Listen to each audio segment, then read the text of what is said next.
On the wedding day, my fiancé died in a car accident.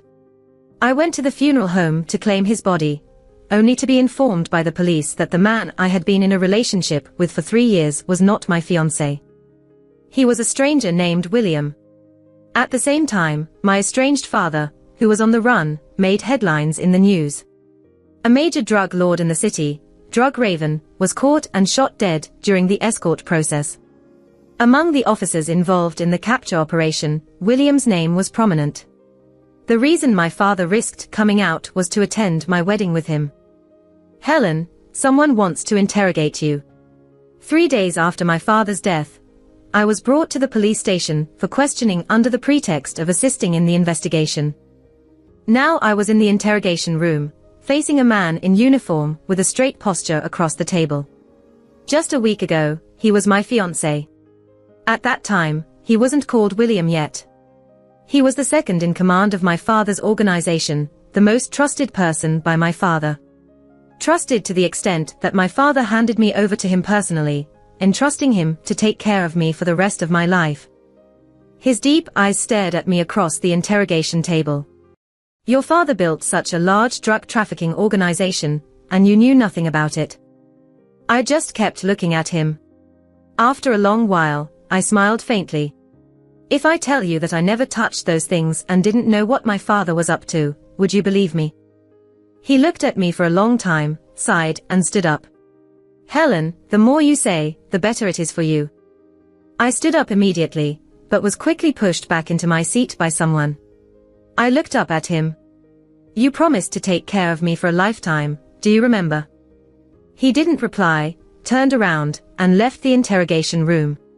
A day later, my lawyer, Eric, bailed me out on the grounds of insufficient evidence to detain me. This lawyer must have been a backup plan left by my father when he was alive.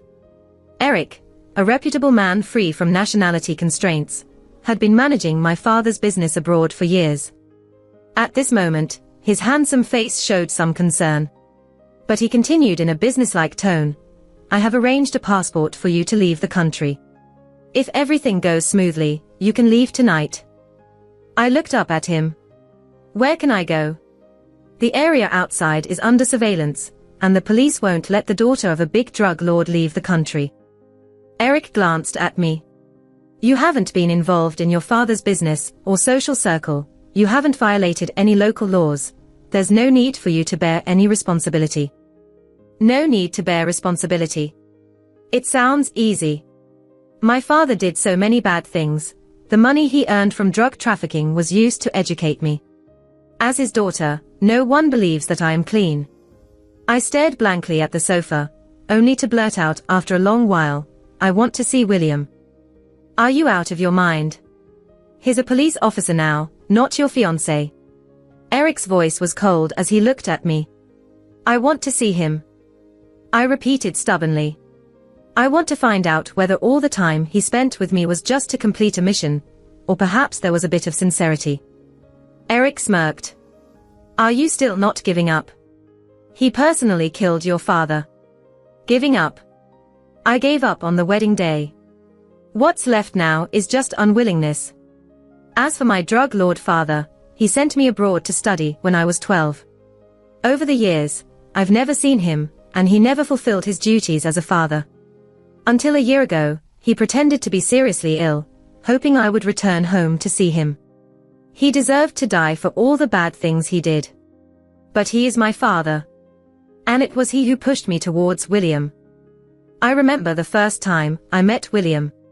It was at the airport when I returned to the country, arranged by my father to pick me up. He was wearing a white shirt and casual suit pants, with neatly groomed hair. I thought he was a recent college graduate. When I asked if he was my father's secretary, he just smiled and said, It's okay even if you think I'm a secretary, please get in the car.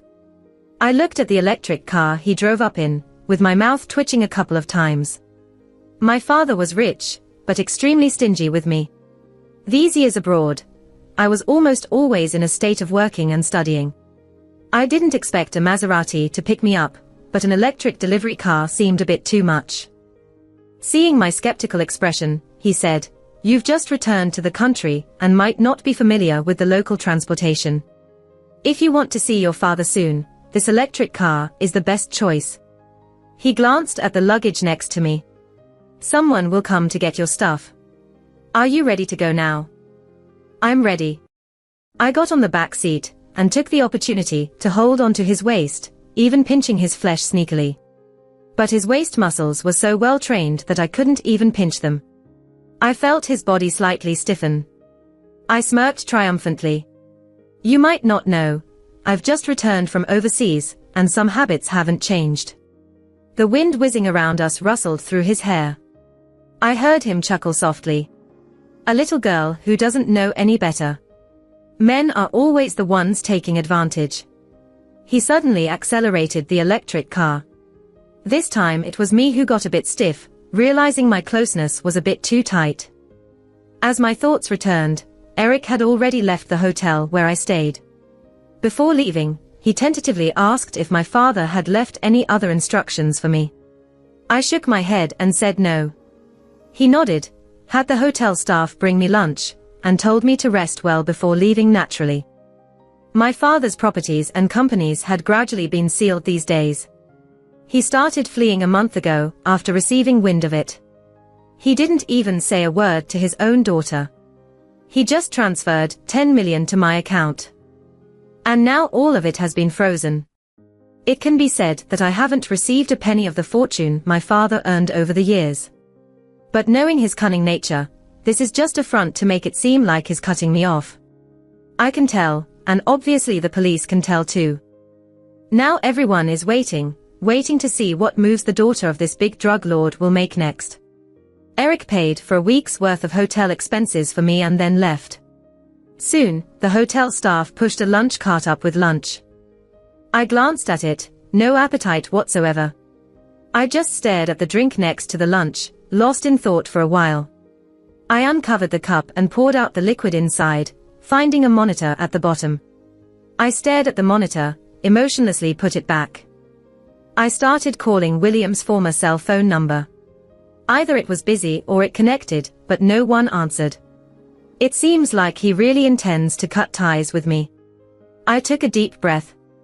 I played my trump card. If you want to know about my father's connections from before, come find me at room 5032 at hotel. After sending the message, I simply turned off my phone. Whether William wants to acknowledge me or not, upon receiving this message, he will come. But I hadn't expected that not only would I be waiting for William, but also for someone else. At 7 o'clock in the evening, the doorbell rang right on time. I looked out through the peephole. It had been blocked with gum. So I leaned close to the door and quickly retreated to the bathroom. It wasn't William. He had no reason to do this. Who was it then? My father's enemies, or his former drug trafficking accomplices? I quickly found my phone, but suddenly didn't know who to call. 911. They would surely respond quickly, but I had just come out of that world. I didn't want to go back in. I grabbed the hotel's electric kettle and hid behind the door. Soon enough, the hotel room door was pushed open with a click. I lifted the kettle and smashed it towards the person who entered. However, the person deftly dodged and then grabbed my wrist.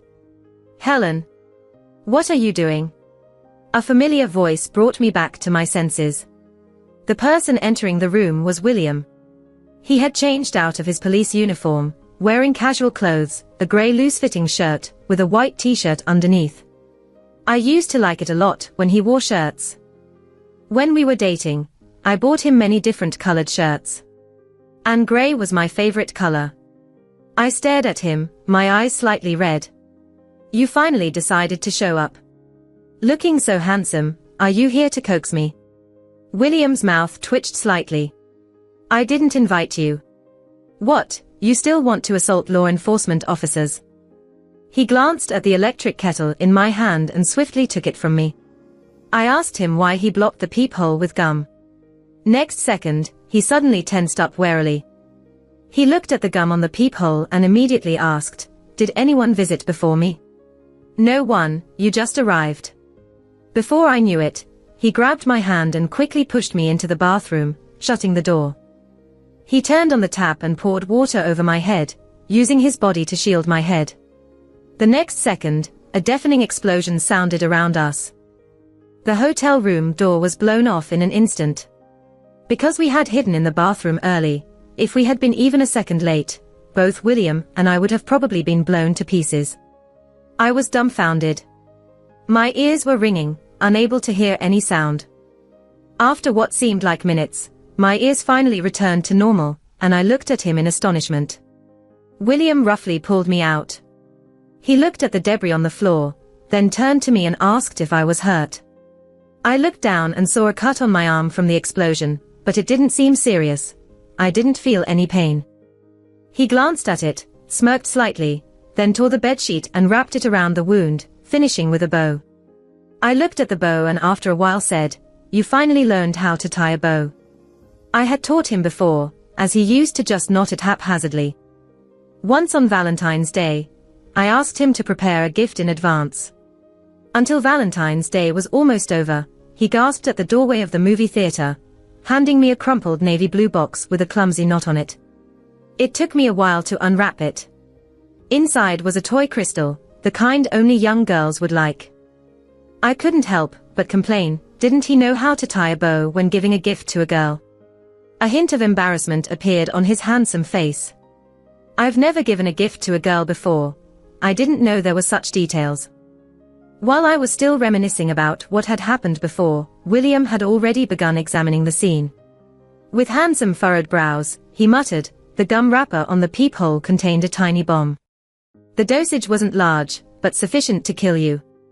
Hearing this, tears welled up in my eyes. The next moment, I jumped into his arms. "I knew you wouldn't let me die here." William sighed and pulled me away, keeping some distance. "Helen, I am not your fiancé now. Our past was all a lie. I was an undercover agent. My only mission was to bring down your father's drug trafficking ring. I have now restored my true identity as a police officer. Saving you was just my duty as a cop." He then reached into his ear and took out something. He showed it to me. It was a tiny earpiece. "It's malfunctioning now." Clearly, he had installed a listening device before coming here.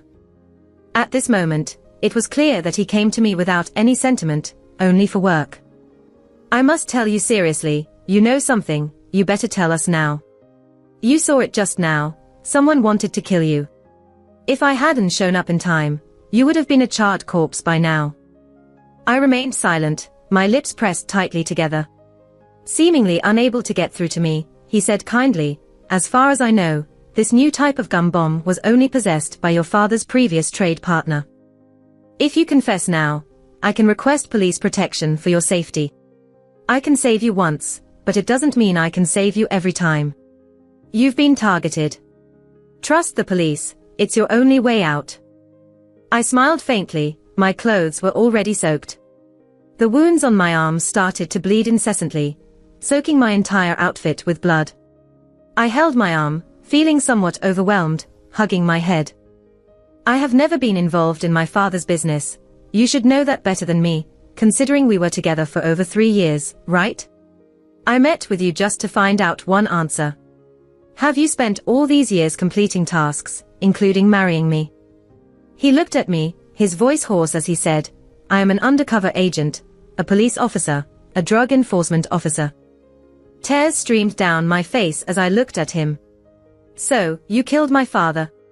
He treated you so well, so trustingly. He handed the whole company to you, even me, and this is how you repaid him." He stared at me for a long time without saying a word. He took out a recording pen from his pocket, turned off the button on it, and threw it aside. Looking at me, he asked back, "In your eyes, what kind of person was your father? If you don't know, then let me tell you. Your father discovered my identity a month before he went on the run. But do you know how I cleared my suspicion?" He exhaled heavily, chuckled, and then took off his shirt. There were scars of various sizes on his sturdy arms, most of which had overgrown, leaving many grotesque scars. But these weren't the main focus. There was a scabbed wound on his arm with a deep pit, a gruesome scar. I stared at him in astonishment. This wound was carved alive on the night before our engagement. Do you remember? That day was the day you went to choose a wedding dress, and it was also the day my other undercover comrade sacrificed himself to protect my identity. Do you know what he went through before he died? He looked at my clear face, showing a hint of a smile. He reached out and grabbed my cheeks harshly, with a cruel sense of hatred in his eyes. I still remember what he went through. That day, I had arranged to go to the bridal shop with him early. But that day, he said he had something to do and couldn't come. I sat alone in the bridal shop, trying on my favorite wedding dresses over and over again. I kept asking the shop assistant to take photos and send them to him. He never replied until 2 in the morning. He just sent a smiling emoticon. He disappeared for a whole week, and when he reappeared, he showed me the same smile. Every feature of his face was forced into a smile, faintly tinged with hatred. Just like now. He slowly began, my comrade. He was tied up all over, covered with fresh meat, and faced with 5 ferocious dogs. These dogs were raised on meat, and had been starved for 7 days. I remember that day, he was covered in blood, and I sat next to him, curled up, watching him being torn apart by those vicious dogs. Do you know what I was thinking at that time? I was thinking that while you were enjoying the service at the bridal shop, envisioning a happy married life. My comrade, aged 36, had been undercover for 6 years. His daughter was only 6. But from the birth of his child to the moment of his death, he never dared to hold her, nor could he see her grow up, or see her wear a wedding dress. My cheeks were sore from his grip, tears uncontrollably falling one by one. My mouth could only sob. Realizing he overreacted, he released his grip. My body fell weakly to the ground. Helen, so many brave police officers sacrificed themselves to combat drug trafficking, and your father, breaking the law, causing the deaths of so many people. Even now, you won't confess. I turned pale, feeling flustered and grasping at anything. William grabbed my hand and slipped something into it, staring at me intently with red-rimmed eyes. He whispered softly in my ear, "You've been targeted. I am giving you this one chance. I won't bother you again in the future. So, tell me everything you know." "I'm sorry, it's my father," I said, holding onto the object in my hand, about to speak. Just then, the sirens of police cars and ambulances pierced the air, with medical personnel rushing over with a stretcher. At the same time, my lawyer Eric appeared. He hurried over, helping me up from the ground. Coldly looking at William, he said in a businesslike manner, "This is not a police station. Officer Fang should not have the authority to interrogate my client here.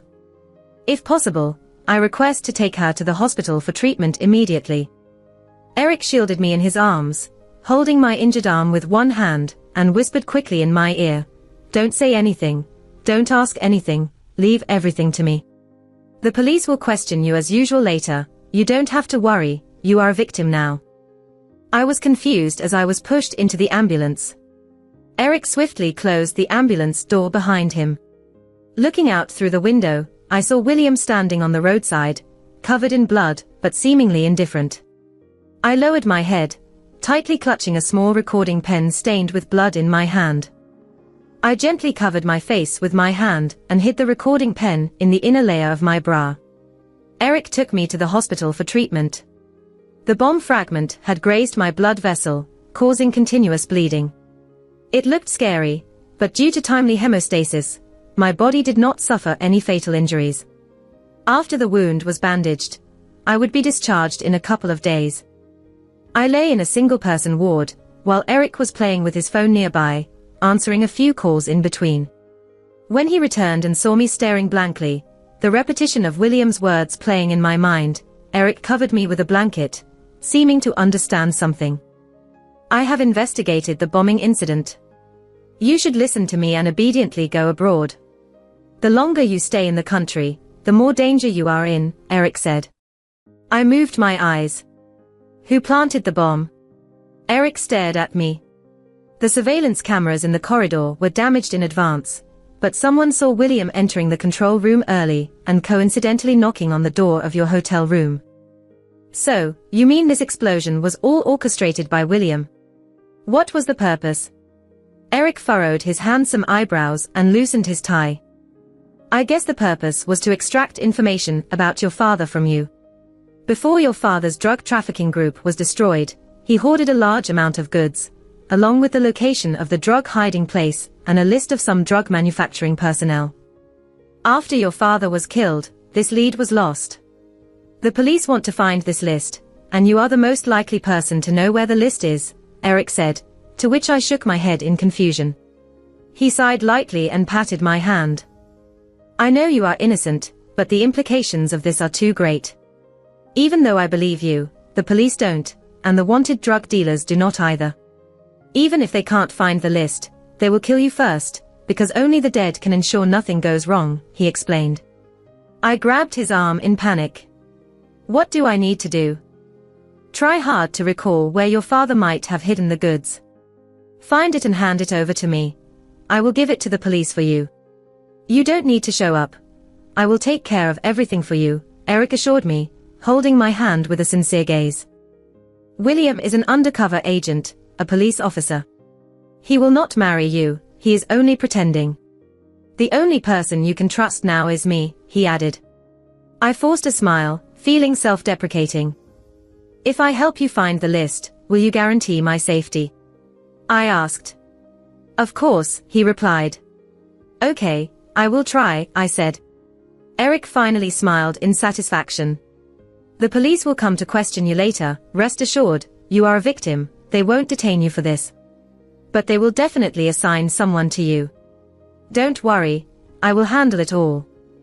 After Eric left the ward, I gradually put away the look of panic and slowly raised my arm with the foredrip.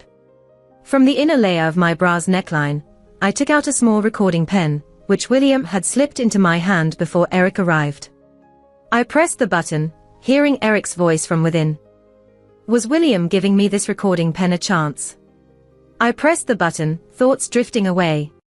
In fact, I didn't believe a single word Eric said. He had installed listening devices in the room, knew I had called William before. The bomb conveniently exploded just before William entered the room. He knew I wouldn't trust the police or believe William. He calculated that in my panic, I could only trust him. A drug dealer's lonely daughter, monitored by the police, betrayed by her lover. In Eric's eyes, I was simply too easy to control. But he missed one thing. I was indeed the daughter of a drug dealer, but I was not a fool. The police did come to question me about the bombing, but as a victim, I held on to the fact that I didn't know who did it. The surveillance cameras in the hotel corridor had been destroyed beforehand. With no leads, the police were powerless, only informing me that law enforcement officers would protect my safety in the near future, trying to make me trust them. I nodded without saying much. Eric really thought I was a fool. He said the bomb was made by William. As a law enforcement officer, where did he get the bomb from? Not to mention whether he could get it or not, the police would not allow him to do such dangerous things. He even put on a show of being in distress. But I also confirmed one thing. My father had a list, and this list is something only I know where it is hidden. Eric acted quickly. By the time William rushed to the hospital, I had already been taken away. All of my father's properties were sealed, including the house. I had to stay in Eric's private residence. He arranged 2 bodyguards to protect me 24 hours a day. In name, it was for protection. But in reality, it was just surveillance. I still ate my meals, daydreamed, played on my phone, and watched news reports related to my father. Then I went out to the nearby park to watch the old men fishing. I didn't like fishing, but William used to surprisingly enjoy it. I had been in a relationship with him for 3 years. I knew what he liked and didn't like. He used to say that only when he was fishing, his heart could be calm, not thinking about his social status, free from any pressure. He only enjoyed the brief joy when a fish got caught. I didn't understand it then.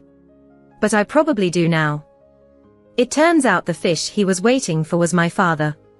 And I was the bait.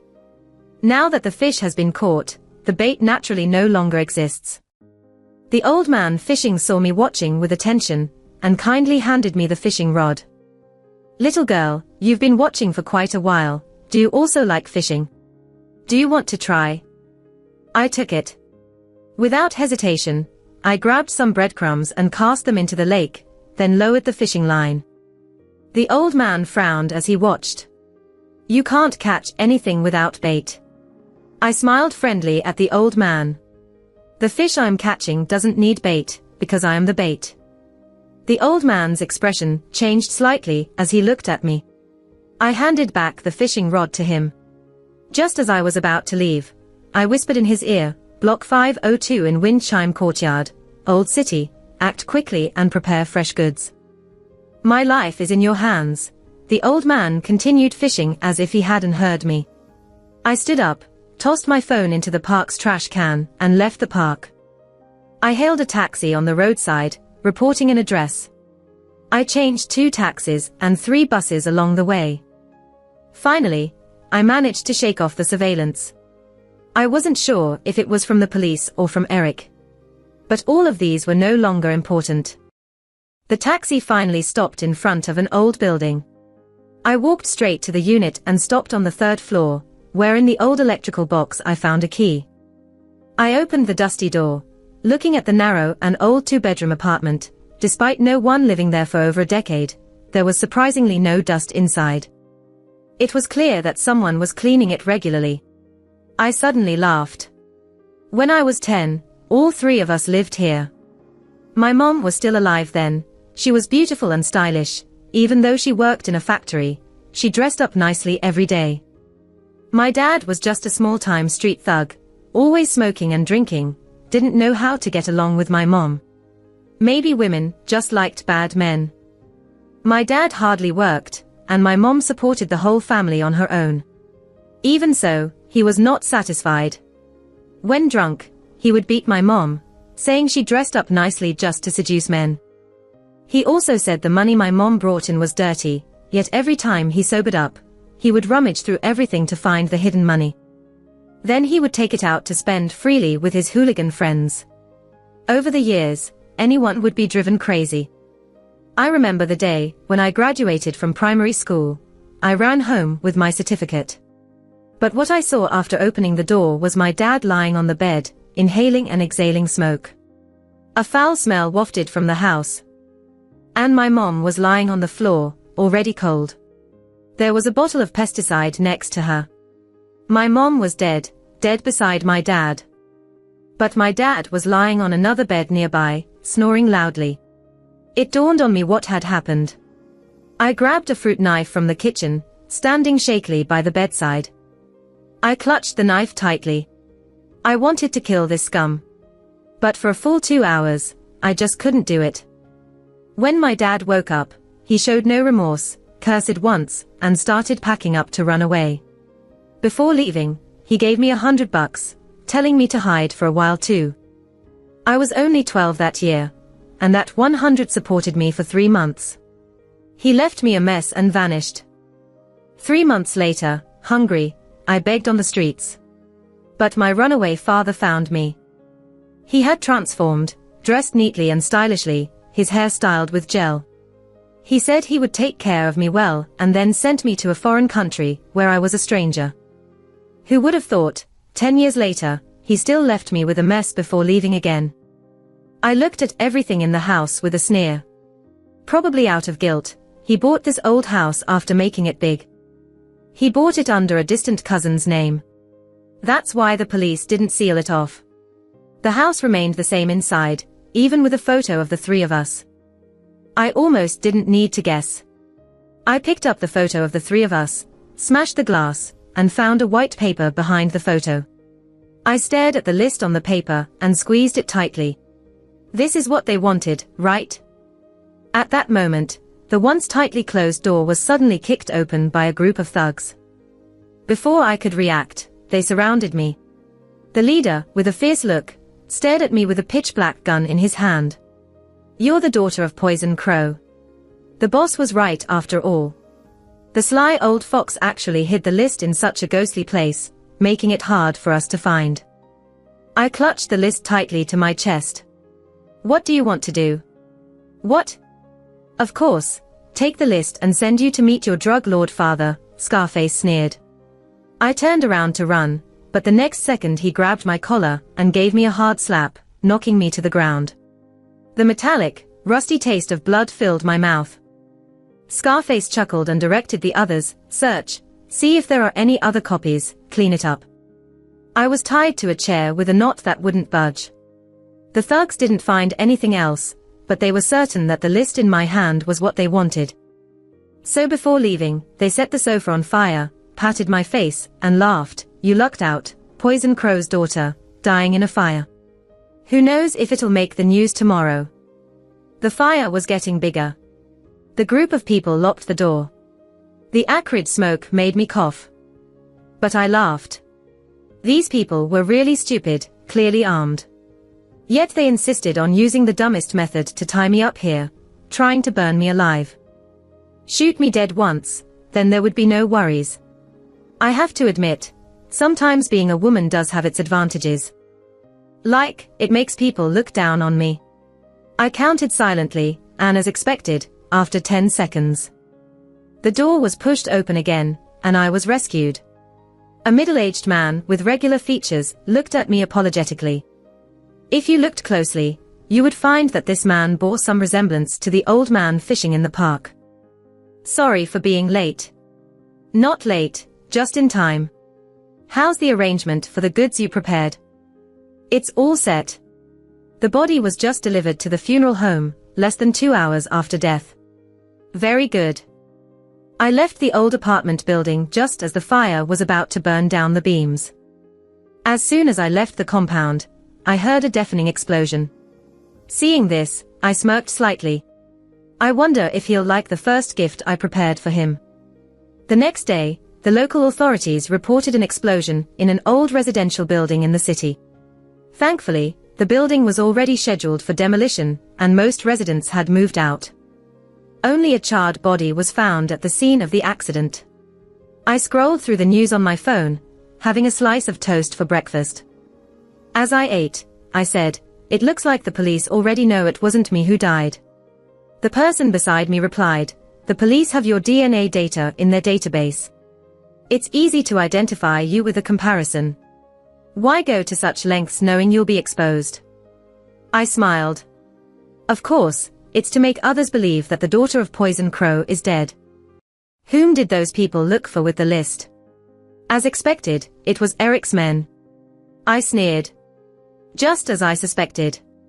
Pretending to protect me, set me up, as long as I handed over the list. He would ensure my safety. If I believed him, wouldn't that be truly laughable? He claimed to be a lawyer, yet he knew so much about my father's drug network, even the hierarchy. I dare say, after all those years undercover, not even William knew as much as this lawyer Eric. After my father's death, the massive stash of goods piled up, if sold, amounted to an unimaginable figure. Eric wanted to swallow my father's network, becoming the new drug lord. I deliberately acted weak, arranged to meet William, pretending to have a schoolgirl crush. To make him underestimate me. He rigged the hotel room with a bomb, only to intimidate me. Wanting me to willingly help him find my father's list. But the list he got now was one I had prepared in advance. I looked at the middle-aged man beside me. Uncle, after Eric confirms the list, he might not show up for the exchange in 3 days. Could you release news of me being alive now? Uncle nodded. He was one of my father's men, but he never showed his face or got involved in drug deals. He was my father's special cleanup person. You could say he was my father's hidden trump card. And now, he was probably the only person I could truly trust. The taciturn uncle asked in confusion, why announce that you're alive? I replied calmly, Eric is cautious. So, I need to make a move that will make him suspicious. A resurrected dead person is bound to raise doubts, whether real or fake, he'll come out to confirm. Do you really want to do this? It's too dangerous. Since your current identity is dead, you can easily walk away. The money your father left is enough for you to live comfortably. The next moment, I crushed the piece of toast in my hand. Uncle, do you know why my father, who had been on the run for a month, suddenly got caught? Wasn't it to attend your wedding? Though he hasn't cared for you over the years, he still has some fatherly feelings for you. I chuckled, shaking my head, pressing the toast crumbs onto the table. You're wrong. This maniacal drug dealer, responsible for countless deaths, how could he possibly have fatherly feelings for me? It was because, the day before my wedding, I had someone tell him that his deal failed because I handed the evidence to the police. He said he wanted to kill me himself, send me to meet my dead mother. Then the next day, I gave his location to the police, but he resisted, tried to flee, dying too easily. Uncle looked at me in surprise, eventually smiling bitterly. You two really are alike. I smiled indifferently. Uncle, please do one last thing for me. The exchange was set for the North Bay Pier. That's why I deliberately scheduled it there. It's by the sea, with plenty of fishing boats and private yachts nearby. Many drug traffickers like to do business there. The day after I had Uncle release the news, a courier box was delivered to our house. He thought it was a bomb, but I had him open it in front of me. Inside was a bloody arm. I almost threw up at the sight, but instantly thought of something, my body tense, clutching Uncle tightly. Look at the arm, is there a scar that's been cut off? Look. Uncle checked the bloody arm. Shaking his head, he said, no scar, nothing, but there's a note. As I heard this, my clenched heart finally started beating again. Dear Helen, I miss you as if seeing you, looking forward to tonight's pier exchange, hoping to meet again. Worried you won't come, so I've prepared a small gift. This arm isn't William's, but if you don't come tomorrow night, his will be next. I let out a sigh of relief. Laughing coldly. I underestimated Eric, that old fox. At 9:10 that night, I arrived at the North Bay Pier as agreed. Eric stood on a large fishing boat. Several containers were stacked on the boat to obscure the view. Seeing Eric, I was suddenly filled with fear, staring at him and asked, I'm here, where did you keep William? Is he hurt? The tall figure of Eric stood on the edge of the fishing boat, the light pulling his figure slightly askew. Upon hearing my words, he turned around and slowly approached me. In the dim light, he carefully examined my face. Then he reached out, pinching my chin. His voice cold, Helen, stop pretending. Do you think I'll still believe your disguise? We're on the same side, no need for pretense. I looked at him and slowly put away the fake crying face. Can't fool you, huh? Aren't you pretending too? What lawyer? You are just my father's supplier, he has been supplying you for years. He sneered and leaned closer to me. Really worthy of being the daughter of the Black Crow, you figured it out. You want to make one last trade, take the money, and then get out of it. I sighed, but you still caught me, didn't you? He snorted coldly, not saying a word. My eyes flickered. Where is William? He raised his chin, and soon I saw behind the stacked containers, a figure of a person hanging. At this moment, he was covered with blood, looking like he had been tortured. I clenched my fingers, took a long time to adjust my breathing. Turning to Eric, I said, let's make a deal. Tonight's goods are all yours, I don't want any. Eric lit a cigarette, and leaned against the nearby container, sneering. It was supposed to be mine anyway. What are you thinking? Helen, did you think I called you here to negotiate terms with you? The next second, a cold gun muzzle was pressed against the back of my head. I narrowed my eyes slightly, and my body suddenly relaxed. I know, I don't have the right to negotiate with you, but are you sure that the list you have is genuine? You should have investigated this in the past few days. That list of personnel, I planted half of the false information. Eric looked at me, his eyes shifting to the person behind me. The gun muzzle moved away instantly. Let's work together, I don't want to die. I just want to take what's rightfully mine. You know, my unlucky old man didn't leave me a penny. Why should I believe you? Because of the list I have. I took out a small USB flash drive. Of course, there are backups, as long as I die, my men will send these USB drives to the police. Eric stared at me silently, then suddenly burst into laughter. He probably doesn't laugh often, so the smile was stiff and exaggerated. That's not enough, Helen. You have to prove to me that you killed him before I believe you really want to cooperate with me. I staggered slightly. Eric's men threw the almost lifeless William in front of me. I immediately crouched down to check his injuries. I found only some minor external wounds, but the methods used by these drug dealers to torture people. But that's not all. He didn't know what he had been tortured into. At this moment, he still had consciousness, struggling to look into my eyes. Weakly, he spoke, "Helen, don't make more mistakes." I lowered my eyes, but Eric took the gun handed over by his men and placed it in my hand. I didn't take it. I just looked at him with a bitter smile. After all, he was someone I once loved dearly. I couldn't bear to do it, so help me. He's already in this state, tie him up, push him into the sea, he won't survive. Eric looked at me with a sardonic smile. Not sure what he was thinking, he unexpectedly agreed. Ropes were brought, and I personally tied them. In front of Eric, I looped the nylon rope around William's body, coil after coil. Finally, I tied a knot at the junction. Just like the first gift William gave me. After doing all this, I sat weakly on the deck. Eric clicked his tongue. He mocked, saying that I loved this man to death, even came to me to save him. But the way I tied him up was more professional, and it was a dead knot. I thought you wanted to push him into the sea to let him escape. It seems you want him dead. I wiped away my tears, stood up, coldly said, "He has heard our conversation. If we let him live, we will both die. In the face of life and death, what is love?" Eric pondered my words, laughing heartily. Ush him into the sea and feed the sharks. Wait. I spoke up to stop him. What are you up to now? My time is limited.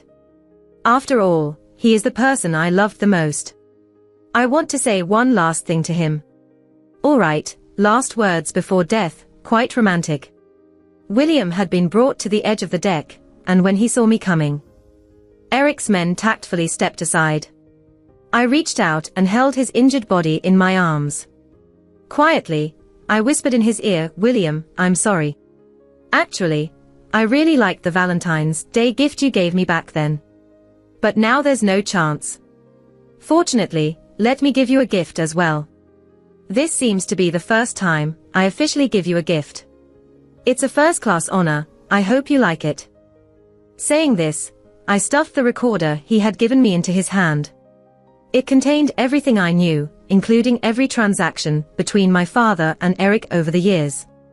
The recorder was waterproofed, so even if it fell into the sea, it wouldn't matter. He weakly opened his eyes in surprise and confusion as he looked at me. The next moment, I let go of his hand and pushed him directly into the depths of the sea. Impressed by my swift action, Eric smiled satisfactorily.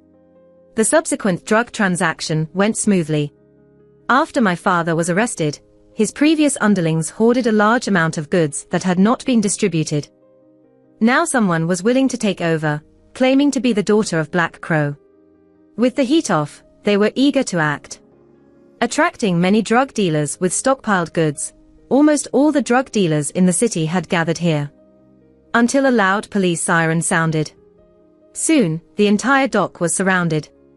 The drug dealers panicked, clamoring about who had leaked the information. I lean against the railing on one side and quietly light a cigarette myself. No surprise at all. Eric immediately senses something is wrong and rushes towards me with a gun in hand. "Did you tip off the police?" I look at him with a faint smile. "No, I just did what I had to do." Eric is enraged, and he quickly gathers his men who swiftly open the containers on the deck of the ship. Inside are several barrels of gasoline. I watch this scene closely. It seems he also planned to use my method, faking death to escape. The number of these gasoline barrels is enough to blow up the entire fishing boat. What a waste. "Eric, it's too late now." As I say this, I flick away the cigarette, but at the same time, explosions erupt from nearby fishing boats. In Eric's shocked eyes, I quickly lunge towards him, holding him tightly. With a look of crazed delight on my face. Another one sent off worth it. Hasn't anyone told you not to mess with women? The bomb you gave me at the hotel last time, I returned it to you intact. How does it feel, madman, madman, you're all madmen. Eric's face contorts in fury, but he can't break free, and can only scream frantically. Soon, the fishing boat we're on also erupts in a massive explosion. In the midst of the raging flames, I seem to see myself begging on the street at the age of 12. And I see the boy in the white shirt riding an electric bike waving at me. It's always women who suffer losses. I shut my eyes. William, this is the first gift I've given you. Are you happy? And the comrade you said you sacrificed. I'm really sorry for what my dad did to him. But at the same time, I envy that little girl. Because she has such a great father who loves her. If only I had one too. 6 months later, a major drug trafficking network in a certain city was completely destroyed based on data lists provided by insiders and locations where drugs were stockpiled. The drug manufacturers and dealers were all captured. At the commendation ceremony organized by the police, William looks down at the medal on his chest. Feeling somewhat conflicted inside. 6 months ago on the deck of the pier, a girl said she would give him a first-class commendation. Now he has received that first-class commendation. But what he wants to tell her is that it wasn't her who gave it to him. It was him and numerous anti-drug police officers who dedicated half their lives, even their lives, to obtain it. But he can no longer correct her. And that knot she tied, really hard to untie. He wonders who taught her that. William smiles and knows there's no answer. He likes tying knots, because it was a special technique taught during police training school meant to confuse enemies. It looks like a dead knot, but is actually a live knot. With skill, it can be undone. It could save a life when necessary, and the day Helen tied him to the deck, she used the exact same knot on herself. So she had already guessed his identity when she gave him his first gift. William takes a deep breath. Looks at the badge on his cap. Slowly puts it on and then salutes.